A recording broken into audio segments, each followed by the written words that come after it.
Hi, it's a pleasure to have you here. Before we get started, make sure to subscribe to the channel and like this video. If you don't want to go to the nursing home, pack your bags and get out of my house. Michael's voice thundered through the hallway like a slap I never saw coming, shattering years of quiet sacrifice. His face, once so gentle, was twisted with frustration and cold finality as he pointed toward the staircase with a trembling hand. My breath caught in my throat, my heart racing not from fear, but from a kind of heartbreak I hadn't known was possible. The floor felt unsteady beneath me, the walls suddenly unfamiliar, like I no longer belonged in the very home I helped build. I opened my mouth to speak, to defend myself, to beg for decency, but nothing came out. I looked into Michael's eyes, searching, begging, for a flicker of the little boy who once ran to me after nightmares, clutching my robe with tiny fingers. But all I saw was distance, like I was a burden he'd carried too long and was finally ready to drop. His jaw was clenched, his arms folded tightly, as if even showing softness might undo his decision. I wanted to scream, to ask him what happened to the love that used to live between us. But in that moment, I knew the answer would hurt more than his silence ever could. What stared back at me wasn't my son, it was a stranger shaped like him. And I realized he had already made peace with losing me. The words burned in my throat, but I didn't let them out. I stood frozen, the quiet wrapping itself around me like a second skin, one stitched from pride, disbelief, and years of overlooked sacrifices. I thought about how many times I'd stayed silent in the past, when his father left, when the bills piled up, when I was too tired to cook but did it anyway. Now this silence felt different. It was no longer an act of strength, but a shield against humiliation. Saying anything would make it real, would mean admitting that my own child didn't want me anymore. So I swallowed my pride, and with it, the last illusion I had about us. I walked slowly to my room, the creak of the floorboards under my feet sounding louder than ever, like each one was telling me to leave. I didn't rush. I moved with the kind of stillness that only comes after a storm, when the damage is already done and all that's left is to count what's broken. Folding my clothes wasn't about packing, it was about finding something, anything I could still control. My hands moved steadily, even though my chest felt tight, like my heart was being folded into each shirt. I refused to cry. If Michael could be cold, then I could be composed. Even if it killed me a little more with every item I put away. Each blouse, each scarf, each worn-out sock was tied to a memory I hadn't asked to remember. The coat I picked out after my first Social Security check. I had felt proud that day, independent. The sweater I knitted for Michael when he had the flu at 6. I stayed up all night just to finish it before morning. A necklace he made from macaroni in 2nd grade. I found it tangled in my jewelry box and nearly lost my breath. These weren't just things. They were pieces of a life I had built for both of us, brick by invisible brick. But now they felt like artifacts from someone else's history. A museum of a mother who no longer existed in her son's eyes. The sound of the zipper closing echoed louder than I expected, like a door being shut in my face. I stared at the suitcase, small and faded, the same one I had used when I visited my sister 20 years ago. Back then it meant escape for a weekend, now it meant exile. I realized I had packed my life into a single bag, and yet it still felt like too much to carry. I touched the handle and felt the weight, not of the clothes but of every moment I had spent putting him before me. That suitcase didn't just carry my belongings. It carried the grief of knowing I had raised someone who could throw me away so easily. Before leaving the room, I turned and let my eyes sweep over everything one last time. The bed where I'd held him after his nightmares, the dresser I'd repainted after his messy teenage years, the framed photo of us on his graduation day. Everything in that house was infused with my presence, from the patched curtains to the kitchen clock I replaced when he couldn't afford a new one. I wasn't just part of this home. I was the foundation of it. And yet, none of it belonged to me now. With a trembling breath, I realized this house was full of memories he no longer valued. And it was time for me to stop valuing a place that had forgotten how to love me. Michael stood by the door with his arms crossed, not offering to carry my suitcase, not even looking at me. "Shut the door on your way out," he muttered, like I was a tenant being evicted, not his mother. There was no guilt in his voice, no flicker of doubt, just the dry, tired irritation of someone eager to be done with a chore. I waited a second longer, hoping foolishly that he'd take it back, say he didn't mean it, ask me to stay. But the silence that followed wasn't hesitation. It was confirmation. I nodded, barely, not for him but for myself. Then I stepped out without another word, refusing to beg for affection that had already been denied. As I crossed the threshold, the wind caught the door and it slammed shut behind me, loud and final, like the end of a chapter one never wanted to finish. The sound made me flinch, not because of the noise but because it sealed everything. That was the door I once opened for him when he came home from school, the door I decorated for holidays, the door I waited behind during his surgeries. Now it shut me out like a stranger. My heart thudded in my chest, louder than my footsteps on the porch. I stood there for a moment, hoping the door might open again. But it didn't, and I realized it never would. The October wind bit at my cheeks as I stepped onto the sidewalk, my suitcase rattling behind me with each uneven step. Streetlights blurred into soft halos through my tears, and I wasn't even sure where I was walking. I had nowhere to go, no destination in mind, just the need to keep moving so the pain wouldn't swallow me whole. People passed by, bundled in coats, carrying coffee, living their lives, and I felt invisible among them. Each step away from that house felt like walking through wet cement, heavy and slow. I was no longer a mother in her home. I was just an old woman with nowhere to sleep. I sat on the cold metal bench across from a playground, the same kind I used to take Michael to when he was little and full of questions about the world. The wind cut through my coat as I pulled it tighter around me, trying to summon warmth from a past that felt too distant to touch.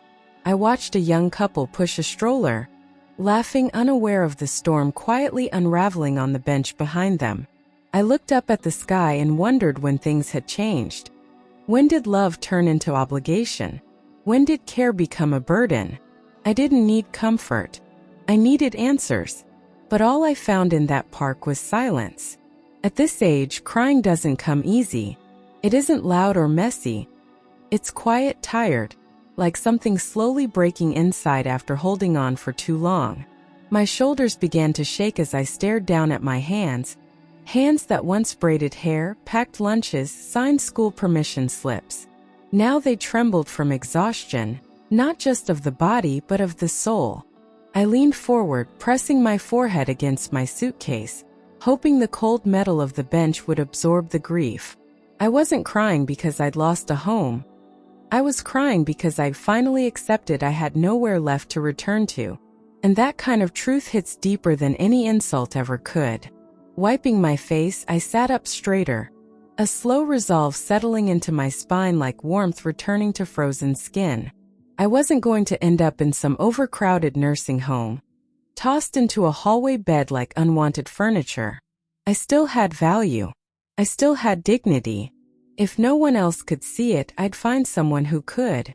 Or I'd see it for myself. I had survived worse in my life and I could survive this. I didn't know where I was going yet, but I knew one thing: I wasn't done.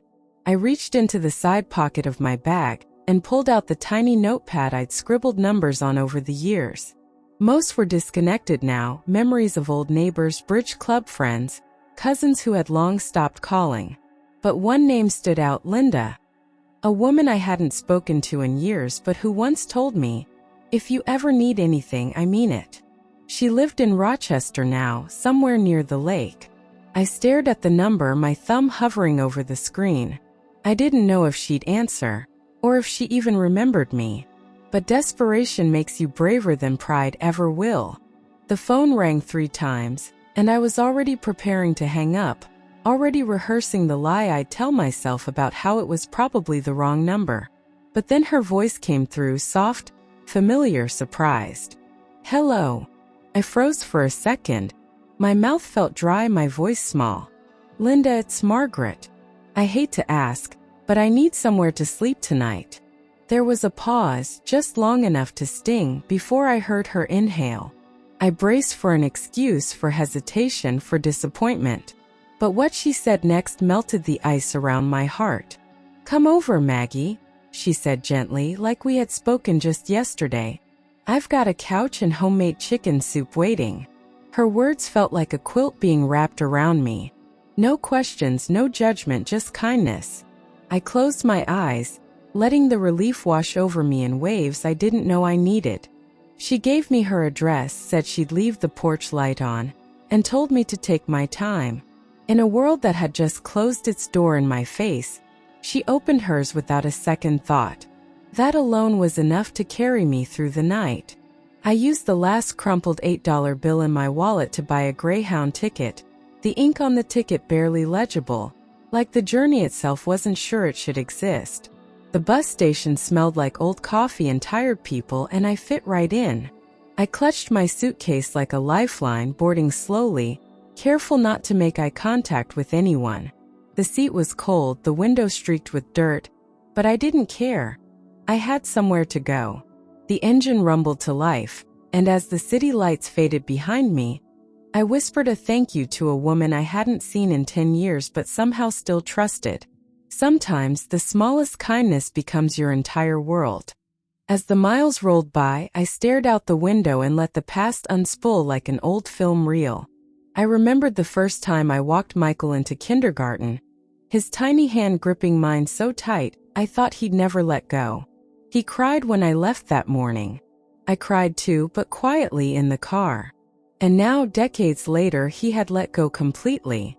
I wondered if he remembered that moment at all, or if life had buried it under stress, bills, and resentment. The pain didn't come in waves anymore. It came in silence, in stillness. But so did a strange sense of clarity. When I stepped off the bus, the night air in Rochester was sharp and clean, like a new beginning waiting to be claimed. I spotted Linda instantly, standing near the parking lot in an old green coat, her silver hair catching the streetlight like a halo. She ran to me, faster than I expected, and wrapped her arms around me before I could say a word. We didn't speak, didn't need to. Her hug said everything. You're safe now. I hadn't been held like that in years. And in that moment, I finally let go of what I'd been carrying. Later, in her cozy living room with mismatched pillows and the smell of soup still lingering in the air, I told her everything. About the fight, the words, the suitcase, the parked bench. I didn't sugarcoat it, and she didn't interrupt. She just listened with eyes full of quiet understanding, nodding now and then, holding my hand when my voice cracked. When I finished, I waited for her to react, to say something wise or comforting. But all she said was, "You're stronger than you think. You'll get through this." And somehow that was exactly what I needed to hear. That night, I lay on her old floral couch under a thick quilt, staring at the ceiling in the dark. But it wasn't the silence of rejection or loneliness or shame. It was the silence of peace. For the first time in weeks, I wasn't afraid of what tomorrow might bring. I had no plans, no answers, no direction, but I had warmth, safety, a place to rest my head without guilt or fear. And with that small, fragile comfort, I closed my eyes and slept. The sun poured gently through the lace curtains, painting golden patterns across the living room floor as I sat up and stretched, my bones aching but my heart strangely light. Linda was already in the kitchen, humming an old tune, flipping pancakes like we were 20 again. She handed me a cup of coffee and said, "We're going out today. I want to show you something." I didn't ask where. I just nodded, trusting her lead. We walked 3 blocks to the local senior center where she volunteered. A simple brick building filled with chatter and the smell of baked goods. It didn't look like much from the outside, but the warmth hit me the moment I stepped in. Felt like possibility. A woman named Diane greeted us with a clipboard and a big, curious smile, asking if I was new in town. Linda answered for me, saying, "She's new to everything. Give her something to do." Diane chuckled and pointed toward a quiet room where an elderly woman in a wheelchair sat by the window. Mrs. Thompson could use a little company, just for a few hours a day. I wasn't sure if I was ready for anything yet, but something about the woman's stillness called to me. So I nodded, walked over, and introduced myself. Mrs. Thompson didn't say much, just looked up and said, "You're not here to pity me, are you?" And I answered, "No, ma'am. I'm here because I need someone too." 3 days later, Diane handed me a small envelope with my name written in neat blue ink, and inside were a few bills, barely enough for groceries, but more than I'd held in my hand since leaving home. I stared at it longer than I should have because it wasn't just money. It was proof that I still had something to offer, that I could give and not just receive, that I could matter. I used the money to buy a decent pair of walking shoes and a tin of shortbread cookies for Mrs. Thompson. When I gave them to her, she said, "Most people don't see me anymore." And I replied, "Then they're missing something special." With each passing day, my steps grew steadier, my voice stronger, my heart lighter. I started looking forward to my mornings with Mrs. Thompson. Our conversations about books, her grumbling over crossword puzzles, the way her eyes softened when I arrived. For the first time in months, I felt a rhythm returning to my life. Not just routine, but purpose. A reason to wake up. I wasn't just filling time anymore. I was building something new, brick by quiet brick. I woke up early, made tea, kissed Linda on the cheek, and caught the city bus by 7:30. I knew the route by heart now, watching familiar streets roll by as the city slowly came to life. At the center, I'd help Mrs. Thompson with her breakfast, brush her hair, read the news aloud if her eyes were tired. She never thanked me with words, but she didn't need to. Her small smiles, the way she'd fall asleep with her hand still holding mine, said more than enough. That quiet companionship became the anchor I didn't know I needed. Each morning became a promise that I wasn't forgotten. One afternoon, as I helped Mrs. Thompson sit by the garden window, another aide stopped and whispered, "She only lets you touch her." I blinked, surprised, and looked at the woman whose frail hands now rested calmly in mine. Over time, I'd stopped seeing her as just a patient and started seeing her as a mirror. Another soul left behind by people who once claimed to love her. She didn't talk much about her past, but when she did, it was always with grace. And in return, she gave me something I hadn't felt in years. Respect without condition. No one looked at me like a burden here. They saw a woman with worth. One rainy afternoon, after I had cleaned the teacups and fluffed the pillows around her favorite chair, Mrs. Thompson looked at me and said, "Margaret, if you don't have a place to stay, stay here. I could use the company." I turned to her, startled, unsure if she was just being polite. But she was serious, her eyes steady, her voice sure. "I don't want a nurse. I want someone who sees me. And I see you too." I sat down slowly, not trusting myself to speak just yet. The idea of staying wasn't about shelter. It was about belonging. And maybe, just maybe, it was the start of something neither of us expected. I moved in the following week with nothing but my suitcase, 2 sweaters, and a heart finally ready to open again. The house was quiet but warm, filled with soft lamps, old furniture, and echoes of a life once grand. I took the small guest room and promised myself I would treat it with care, not as a favor, but as a chance to give. Every day I cooked meals, read to her, kept the place tidy, and in return, she shared stories of lost loves, Paris trips, and dreams she never got to chase. We weren't just 2 women surviving, we were 2 women saving each other, one day at a time. Over the weeks, our connection deepened into something unspoken and fierce, like 2 souls who had been waiting for one another without knowing it. She became like a second mother, gentle but sharp, wise but never patronizing. We laughed about silly things, argued over music, and shared a quiet understanding only found between people who've both been forgotten and still chose to love. Her presence filled something hollow in me I hadn't known was there. In return, I gave her more than care, I gave her dignity. And through that, I found my own. We weren't just living under the same roof. We were healing. One afternoon, while flipping through a local paper, I saw a notice: free caregiver certification course. Seniors over 55 encouraged to apply. My heart jumped. I showed it to Linda that night and she said, "You'd be perfect." The thought of studying again scared me. What if I couldn't keep up? But then I remembered all I'd done already, all I'd survived. Maybe this was the next step, not just for work, but for reclaiming the parts of me I'd given up on. I applied that same night, hands trembling as I hit submit. And for the first time in years, I dared to imagine a future I chose. The course wasn't easy, but I approached every lesson like it was a second chance carved into paper and ink. I stayed late to ask questions, practiced techniques at home, and studied with the same focus I once used to hold my family together. When graduation day came, I wore my nicest blouse and tried not to cry when they handed me the certificate. The instructor smiled and said, "Your empathy is unmatched, Margaret. Some people study this. Others live it." Her words stayed with me.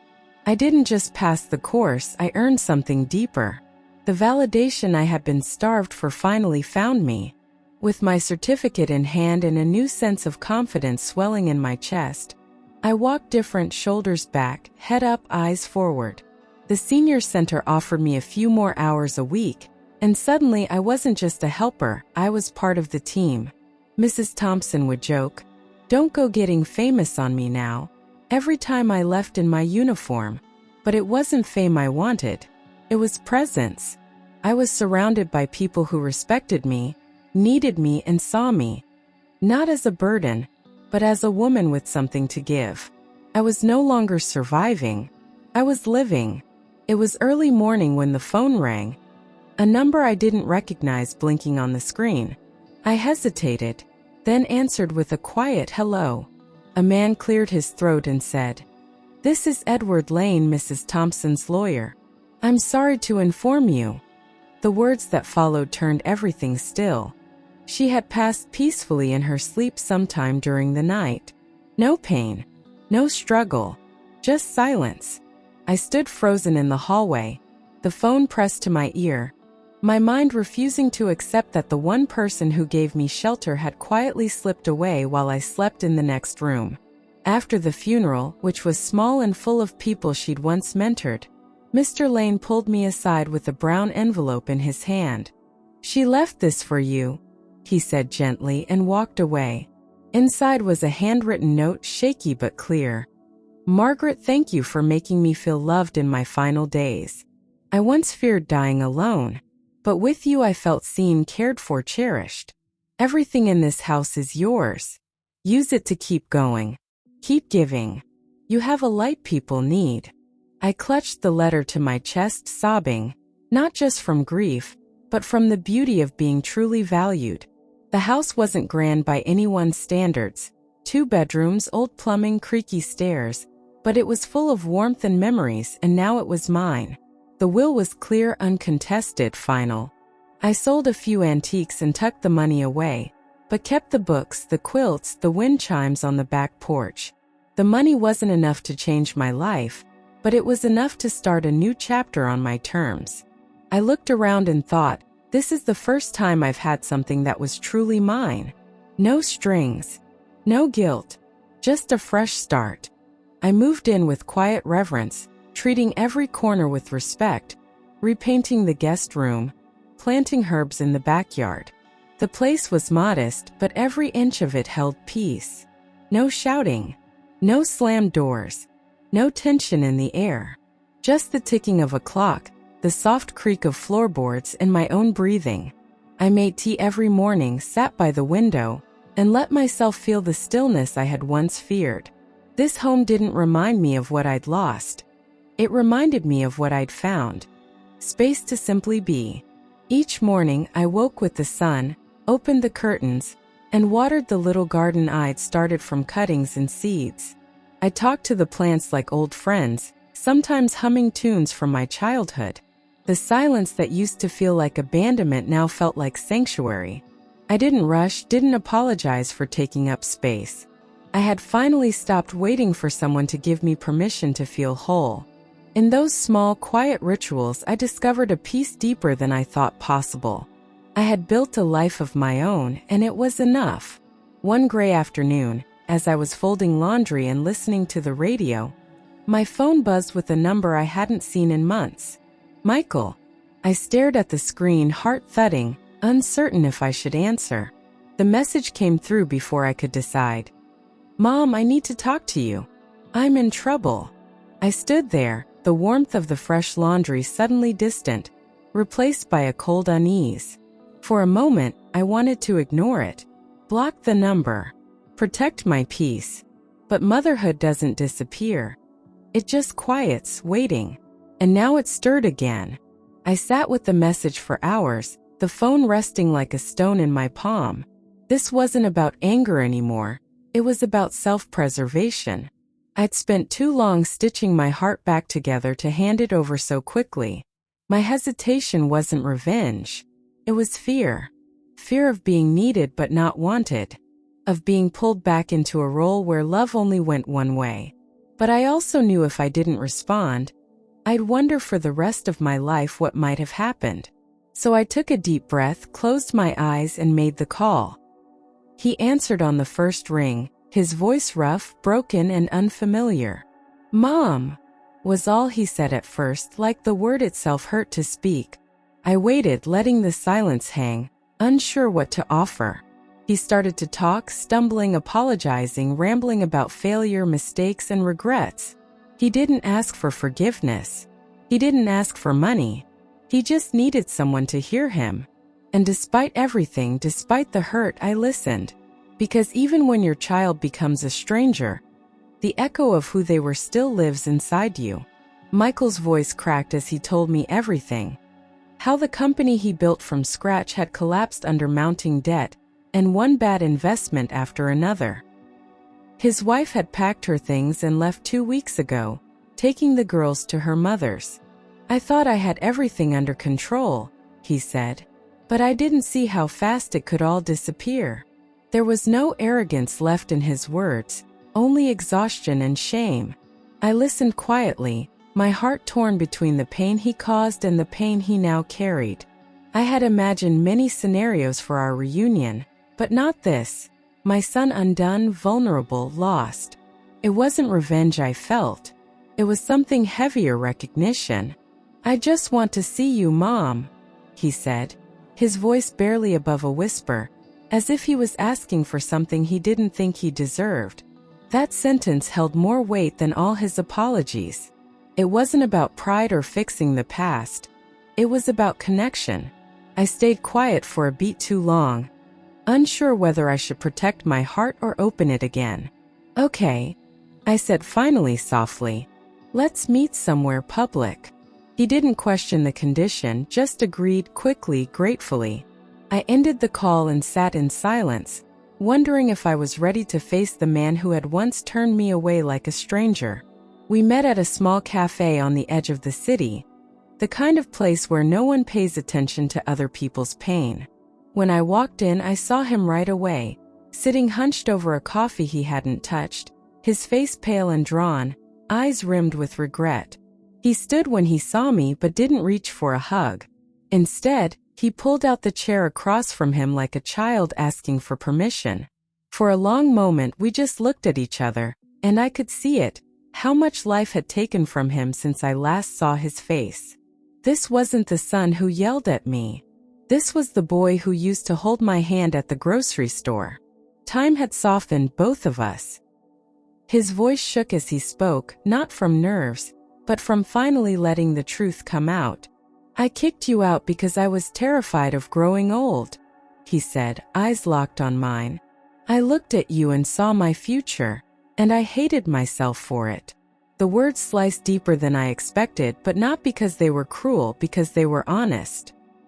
He admitted he'd treated me like a mirror he couldn't bear to face, and instead of sitting with that discomfort, he had pushed me away. I didn't know how to be a man and still be your son, he said. I sat there, heart bruised but beating, realizing this was the apology I never thought I'd hear. Not perfect, not polished, just real. I looked at him for a long moment before I spoke, weighing every word against the years of silence and hurt. "Don't ask for forgiveness," I said, my voice calm but steady. "Earn it. Show me through your choices, not your guilt." He nodded slowly, absorbing the weight of what I'd said. And for once, he didn't defend himself. I wasn't cruel, I was clear. I had built something beautiful from the wreckage he left behind, and I wasn't going to burn it down for sentiment. But I also wasn't closing the door. I was offering a chance for him to become the man I once believed he could be. That was my boundary. That was my love, now grown wiser. When we stood to leave, he reached for me. Not hesitantly, not out of obligation, but with both arms wide, raw and wordless. I hesitated for a breath, then stepped into his embrace. It wasn't like the empty gestures of the past. It was firm, trembling, filled with something old and something new. He held me like someone afraid to lose a second chance, and I let him. I didn't cry. I just closed my eyes and let the warmth settle into my bones. Some forgiveness doesn't need words. It grows in the spaces where silence used to live. That hug was the beginning of something neither of us could define, but we both knew it mattered. We didn't talk every day. We didn't rush.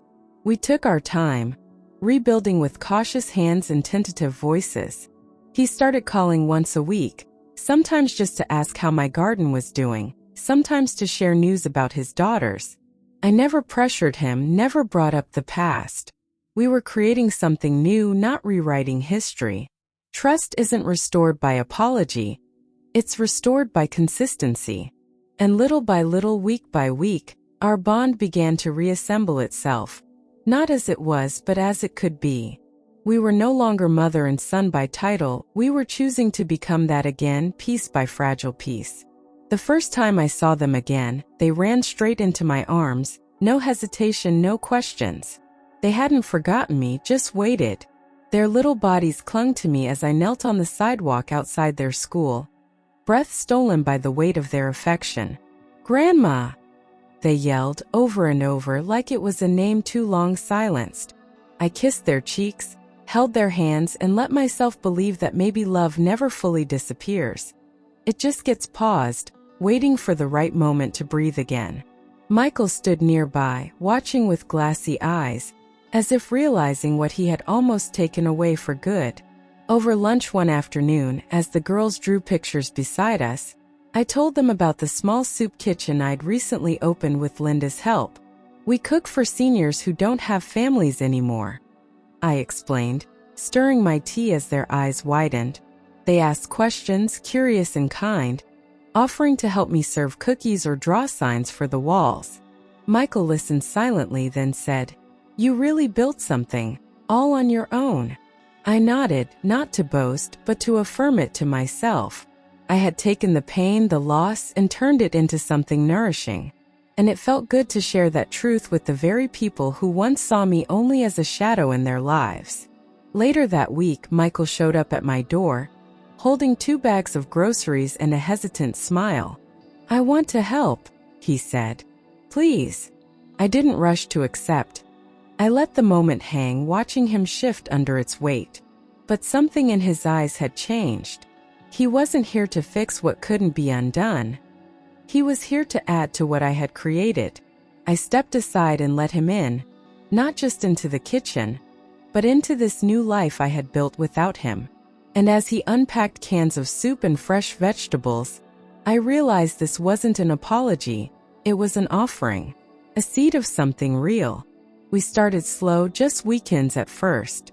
Michael helped carry boxes, stir soup, and serve meals with a quiet humility that surprised me. He didn't try to take over. He followed my lead, asking questions and offering support where he could. The other volunteers welcomed him, sensing perhaps that he was trying to make something right. Watching him chat with the seniors, listening to their stories with genuine care, I felt something shift between us. We weren't just mother and son anymore, we were partners in purpose. And for the first time, it felt like we were building something side by side. One afternoon, The director of the community center called me into her office and said, "The city wants to recognize your work." I blinked, unsure I'd heard right. She handed me an invitation to a local leadership event. My name printed in elegant script beneath the words Community Hero Honoree. I stared at it in disbelief, heart pounding. I hadn't done any of this for recognition. I did it because I needed to survive. But somehow, that survival had turned into something visible, something others could feel. Linda cried when I told her. Michael offered to drive me to the event himself. I just stood there, holding the invitation like a miracle I never asked for. The night of the event, I wore a simple navy dress and a silver pin Mrs. Thompson once gave me. When I walked onto the stage, the lights were blinding, but in the front row I saw him. Michael, standing and clapping, his eyes full of tears, surrounded by my granddaughters who were cheering louder than anyone else. I took the microphone with trembling hands, not to boast but to speak the truth. "This isn't just my story," I said. "It belongs to every woman who had to start over when no one believed she could." The applause was thunderous. But what filled me most wasn't the sound, it was the pride in his eyes. Michael didn't change overnight, but I watched him become softer, steadier, more open with each passing day. He started spending more time with the girls, showed up early to help at the kitchen, even brought coffee for the volunteers. He spoke less about money and more about meaning. Once he looked at me while we were peeling potatoes and said, "I used to think success was a house and a salary.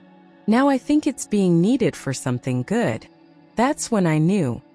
He wasn't the same man who once kicked me out. That man was gone, and in his place stood someone willing to grow. A week after the event, Michael handed me a small envelope as we sat on my porch drinking lemonade. Inside were the keys to his house. "In case you ever want to come back," he said softly, almost shy. I looked at him, at the gesture that once would have meant the world to me, but now felt like a souvenir from a chapter already closed. He wasn't trying to erase the past. He was offering me something he never had before: choice. I smiled, touched but firm. The house wasn't mine anymore. Not because I couldn't go back, but because I no longer needed to. "Thank you, son," I said, gently placing the keys on the table between us. But I already found the place where I'm truly loved. I wasn't rejecting him. I was honoring the journey that led me here. This modest home, this quiet street, this small soup kitchen, they weren't consolation prizes. They were my own victories. He nodded, understanding more in my silence than any speech could explain. It wasn't about distance anymore, it was about truth. And mine was simple. I had found peace where I least expected it, and I wasn't going to trade it for anything, not even nostalgia. Freedom didn't come wrapped in fanfare or some dramatic moment. It arrived quietly, one choice at a time. The freedom to say no without guilt, to rest without shame, to love without fear of being discarded. I no longer sought love in places that treated me like an afterthought. I stopped begging for space in lives that had no room for me. Instead, I poured my heart into the people who saw my worth without needing proof. That's what real freedom is. The power to stop asking for what you already deserve. A year later, I turned 70. Linda hosted a small gathering in her garden with twinkling lights, homemade cake, and the smell of lemon verbena in the air. Michael came early to help decorate. The girls handed me a scrapbook they made by hand, filled with photos, drawings, and little notes that said things like, "You're our hero." I couldn't stop smiling. Not because of the party, but because everyone there knew the real me. Not the version who sacrificed silently. The version who stood up, started over, and found joy again. I had never felt so seen. When it was time for the toast, I raised my glass slowly, my hands steady, my voice clear. "Here's to those who fall," I said, locking eyes with each person around the table, "and rise again. And to mothers who never stop loving, even when it hurts." The room went still for a second, then erupted into applause, laughter, and a few quiet tears. I looked at Michael, whose eyes were wet but proud, and at Linda, who squeezed my hand under the table. It wasn't just a birthday toast. It was a declaration, a celebration of every woman who refuses to be erased. As the night wound down and people began saying their goodbyes, Michael hugged me longer than usual. When he pulled back, he looked at me in a way he never had before. Not just with gratitude, but with awe. "I get it now," he whispered, voice thick with emotion. "Everything you did, everything you gave. I see it now." I smiled softly, brushing a loose strand of hair from his forehead like I used to when he was small. Some lessons take a lifetime to learn. But in his eyes, I saw what I had waited so long to see. Understanding. Life didn't suddenly become perfect, but it became mine. My days were full of small joys. Picking fresh basil for the soup, teaching the girls how to knit, watching Linda hum as she organized pantry shelves. I no longer needed to prove anything to anyone. I had chosen myself, and in doing so found others who chose me too. I smiled more, laughed without apology, and slept without the weight of unspoken hurt. The woman I was now had been shaped by fire, but she stood tall and she stood free. At the soup kitchen, the women who came in, many with tired eyes and heavy hearts, often stayed longer just to talk. They'd say things like, "You remind me that it's not too late," or, "I thought I was the only one." I never tried to preach or offer advice. I just listened, held space, shared my story when they asked. Somehow that was enough. I realized I had become something I never expected, a source of quiet hope. Not because I had all the answers, but because I had walked through the fire and kept walking. One evening, as I cleaned up after closing, I looked around the small kitchen and felt something stir in my chest. This place, these walls, these pots, these mismatched chairs held stories. Not just of hunger and hardship, but of resilience, of second chances, of women finding their feet again. My legacy wouldn't be measured in money or monuments. It would live in every bowl of soup served with dignity, every hand held in silence, every tear wiped without pity. I hadn't been discarded. I had been replanted, and now I was blooming. Sometimes life kicks you out not to punish you, but to push you toward where you were always meant to be. That day Michael yelled, I thought my life was ending, but in truth it was just beginning. I lost my house but found a home. I lost my role as mother, but rediscovered myself as a woman. And in doing so, I built something no one could take from me again. This isn't a story of abandonment. It's a story of becoming. And it ends not in sorrow but in strength. On a quiet Sunday morning, the girls helped me bake cinnamon rolls, giggling as flour dusted the counters and their noses. Michael arrived with coffee and a tired smile, and Linda set the table outside under the sun. We all sat together, 3 generations, chosen family, second chances wrapped in warm bread and shared silence. No one spoke about the past anymore. It had been acknowledged, grieved, forgiven. What remained was the present, soft and full of light. And that, I realized, was everything. That night, I sat by the window and wrote a letter to the woman I was a year ago, the one on the bench with shaking hands and nowhere to go. You didn't know it yet, but you were brave, I wrote. You thought you were being thrown away, but you were being set free. One day you'll laugh again. You'll love again. And you'll look in the mirror and see someone who rose, not just survived. I folded the letter and tucked it into a book, a reminder for the days I might forget. Before bed, I walked through the house, turning off lights, straightening chairs, listening to the soft creaks of a home finally at peace. On the kitchen counter, I found a small note from Michael. Thanks for not giving up on me. I love you, Mom. I pressed it to my chest, not because I needed the words, but because he had chosen to say them without being asked. Healing had come slowly like water smoothing stone, and now it lived in the smallest gestures. Notes, meals, presents, love real and patient. In the mirror I saw gray hair, soft lines, a body that had carried decades of labor and love. But I also saw fire, kindness that had never hardened, a woman who had rebuilt herself brick by careful brick. I didn't wish to be younger. I didn't long for the past. This version of me, scarred, smiling, strong, was the one I had fought to become. Not everyone gets to meet their truest self. I had, and I loved her. People think happy endings are grand gestures, weddings, riches, miracles. But mine came in the form of soup, second chances, and silence that didn't hurt. My reward wasn't what I gained, it was who I became. I stopped chasing people who didn't see me and started building a world where I could shine. I lost almost everything and found more than I ever imagined. And maybe, just maybe, that's the kind of ending worth writing stories about.